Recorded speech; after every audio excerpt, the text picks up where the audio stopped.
आज हम एक ऐसे शख्स की कहानी को समझने की कोशिश करेंगे जिनकी सोच ने, जिनकी दूरदृष्टि ने आधुनिक भारत की बुनियाद रखी। मौलाना अबुल कलाम आजाद। चलिए एक सवाल से शुरू करते हैं। भारत के जो टॉप आईआईटीज हैं और हर साल जो हम नेशनल एजुकेशन डे मनाते हैं, इन दोनों के बीच भला क्या कनेक्शन हो सकता है? आपको जानकर शायद हैरानी हो, लेकिन ये दोनों ही चीजें एक ही शख्स की सोच का नतीजा हैं। एक ऐसे इंसान का जिसने सिर्फ भारत की आज़ादी के लिए लड़ाई ही नहीं लड़ी, बल्कि आज़ाद भारत का मुस्तकबिल भी लिखा। तो चलिए कहानी को बिल्कुल शुरुआत से समझते हैं कि वो शख्स आखिर आज़ाद बना कैसे। एक ऐसा विचारक जिसकी सोच हर तरह के बंधन से बिल्कुल आज़ाद थी। मौलाना आज़ाद का जन्म 1888 में मक्का में हुआ था, लेकिन उनका परिवार बहुत जल्द कोलकाता आकर बस गया। दिलचस्प बात यह है कि उनकी पढ़ाई घर पर ही हुई, जहां उन्हें पारंपरिक इस्लामी तालीम तो मिली ही, साथ ही मॉडर्न सब्जेक्ट्स भी पढ़ाए गए। और कमाल की बात देखिए, कम उम्र में ही उन्होंने अरबी, फारसी, उर्दू, हिंदी और अंग्रेजी पर भी जबरदस्त पकड़ बना ली थी। और फिर उन्होंने अपना उपनाम चुना, आज़ाद, जिसका मतलब होता है स्वतंत्र। ये सिर्फ एक नाम नहीं था, ये उनकी पहचान थी, उनकी पूरी जिंदगी का फलसफा था, यानी सोच की आज़ादी। और अपनी इसी आज़ाद सोच की कलम से उन्होंने पत्रकारिता के जरिए भारत की आज़ादी की लड़ाई में अपनी आवाज़ को बुलंद किया। ये जो टाइमलाइन है ना, ये दिखाती है कि वो कितनी तेजी से एक राष्ट्रीय नेता के तौर पर उभरे। देखिए, 1912 में उन्होंने अल हिलाल नाम का अखबार शुरू किया, जिसमें ब्रिटिश हुकूमत की जमकर आलोचना होती थी। इसका असर इतना गहरा था कि सिर्फ 2 साल बाद 1914 में अंग्रेजों ने इस पर पाबंदी लगा दी। पर आज़ाद कहाँ रुकने वाले थे? 1920 आते आते वो गांधी जी के साथ असहयोग आंदोलन का हिस्सा बन गए और 1923 में सिर्फ 35 साल की उम्र में वो कांग्रेस के सबसे युवा अध्यक्ष चुने गए। लेकिन उनकी सबसे बड़ी और सबसे कठिन परीक्षा अभी बाकी थी। एक ऐसा वक्त जब उन्हें एक बहुत बड़े संकट के बीच देश को रास्ता दिखाना था।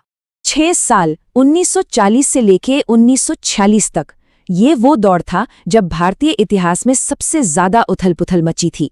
और उस वक्त वो कांग्रेस के अध्यक्ष थे। जरा सोचिए, एक तरफ दूसरा विश्व युद्ध चल रहा था और दूसरी तरफ भारत अपनी आज़ादी की सबसे अहम और आखिरी लड़ाई लड़ रहा था।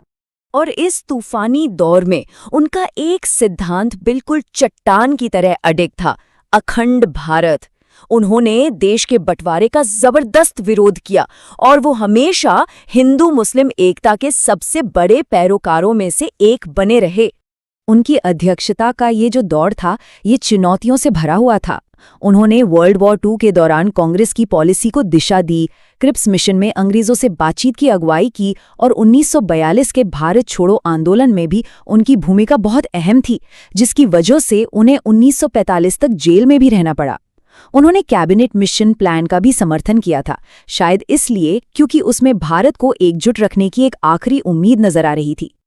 अब आगे बढ़ते हैं और देखते हैं कि आज़ादी मिलने के बाद उन्होंने एक नए राष्ट्र को बनाने में, उसे गढ़ने में क्या भूमिका निभाई। 1947 में जब भारत आज़ाद हुआ तो मौलाना आज़ाद को देश का पहला शिक्षा मंत्री बनाया गया। सोचिए, एक नए राष्ट्र की भविष्य को आकार देने के लिए ये कितना जरूरी पद था। और इस काम के लिए उनकी दूरदृष्टि बिल्कुल सही थी। उनका मानना बिल्कुल साफ था कि किसी भी देश के विकास की जो नींव होती है ना, वो उसकी शिक्षा होती है। और बस इसी सोच के साथ उन्होंने अपना काम शुरू किया। और उनके काम का नतीजा वो आज भी हमारे सामने है। उन्होंने यूनिवर्सिटी ग्रांट्स कमीशन यानी UGC बनाया, जो हायर एजुकेशन को रेगुलेट करता है।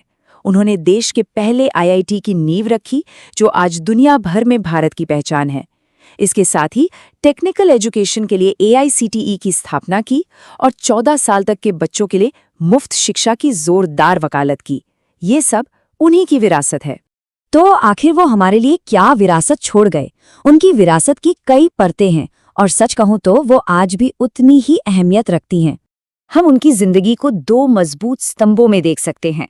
एक तरफ वो एक निडर स्वतंत्रता सेनानी थे, जिन्होंने एक एकजुट और धर्मनिरपेक्ष भारत का सपना देखा, और दूसरी तरफ वो एक दूरदर्शी राष्ट्र निर्माता थे, जिनका ये मानना था कि शिक्षा ही सामाजिक सद्भाव और तरक्की की असली चाबी है। 22 फरवरी 1958 को उनका निधन हो गया, पर देश ने उनके योगदान को हमेशा याद रखा। 1992 में उन्हें मरणोपरांत भारत के सबसे बड़े सम्मान भारत रत्न से नवाजा गया। और सबसे बड़ी बात यह है कि उनके जन्मदिन यानी 11 नवंबर को आज पूरा देश हर साल राष्ट्रीय शिक्षा दिवस के रूप में मनाता है। और अब आखिर में एक सवाल, आज की दुनिया में जहां हम इतनी फूट और दूरियां बढ़ते हुए देख रहे हैं, वहां मौलाना आजाद के एक एकजुट राष्ट्र के अटूट सपने से हम क्या सीख सकते हैं? ये एक ऐसा सवाल है जो शायद कल से ज्यादा आज जरूरी हो गया है।